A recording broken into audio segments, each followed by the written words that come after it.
Ini adalah sebuah siklus hidup. Biasa kita tahu bahwa makhluk hidup memiliki siklus hidup. Tapi selain makhluk hidup, bangunan juga memiliki sebuah siklus hidup loh. Siklus hidup bangunan dimulai dari tahap mendesain, membangun, mengoperasikan, dan akhirnya dihancurkan atau direnovasi. Tapi tidak semua bangunan diciptakan setara. Ada beberapa bangunan yang siklus hidupnya berbeda dari bangunan pada umumnya, yaitu bangunan yang tidak dihancurkan, tapi dipertahankan terus-menerus. Inilah yang kita sebut dengan bangunan cagar budaya.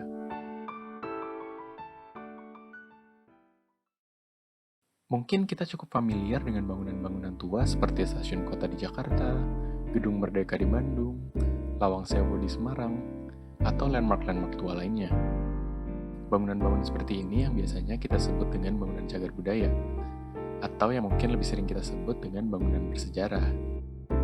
Tapi apa sih sebenarnya yang bisa didefinisikan dengan bangunan cagar budaya? Apakah sekedar bangunan tua? Tentu bukan.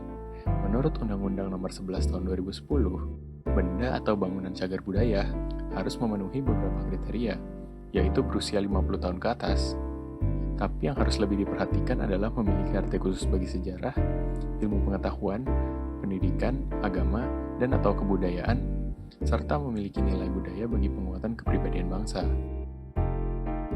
Jadi tidak semua bangunan tua bisa dijadikan bangunan cagar budaya. Dan ini juga adalah mengapa bangunan cagar budaya sepenting itu, sampai-sampai harus dipertahankan dengan begitu rupa. Karena nilai-nilai yang dimiliki oleh bangunan tersebut dalam berbagai aspek tidak dapat tergantikan. Meski begitu, tidak semua bangunan cagar budaya diciptakan setara juga. Bangunan cagar budaya biasa lebih lanjut digolongkan ke dalam beberapa golongan. Namun, kriteria untuk mengatur golongan yang lebih spesifik ini berbeda-beda per daerah. Karena masing-masing daerah memiliki sejarah dan kebudayaan yang berbeda-beda satu sama lain.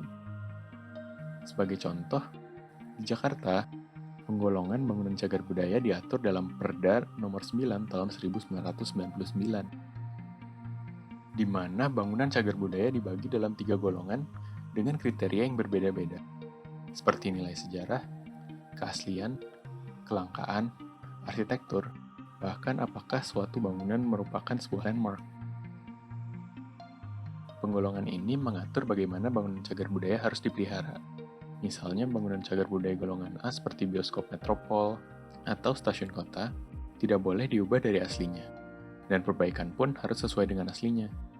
Meskipun dengan izin gubernur yang diatur dalam Surat Keputusan Gubernur Nomor 475 Tahun 1993, beberapa perubahan dapat dilakukan.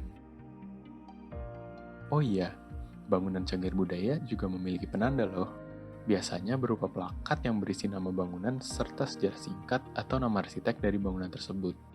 Jadi, lain kali kalian menemukan plakat seperti ini, dibaca ya. Dan resapi bahwa kalian sedang berdiri di depan sebuah saksi sejarah.